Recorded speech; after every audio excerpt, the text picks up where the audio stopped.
Mi smo na strani naroda i narod je očito na našoj strani. Dobili smo iznenađujuće mnogo bodova od publike, rekao je Prlja nakon što je Hrvatska na Eurosongu završila na 13. mjestu. Letovci su od stručnih žirija dobili samo 11 bodova, a Ukrajina nije dala niti jedan bod. Na žiri je sramota, ali mi smo uz vas, poručuju Ukrajinci. Danas su se vratili u Hrvatsku na zlatnom traktoru i poručili Mamaš Č.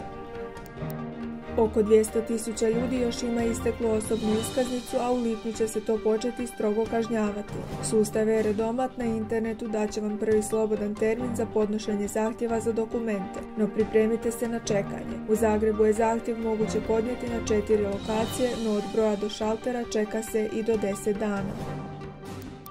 Policija i dalje istražuje okolnosti pod kojima je u noći na nedjelju u Kostanjevcu Riječkom umro 16-godišnji mladić, zbog čega je uhitila njegovog godinu dana starijeg prijatelja koji ga je navodno srušio na rođendanskoj zabavi, nakon čega je ostao nepomično ležati. Gotovo svaki dan su dolazili na sok, jednostavno bili su nerazdvojni, posvjedočio je vlasnik ugostiteljskog objekta.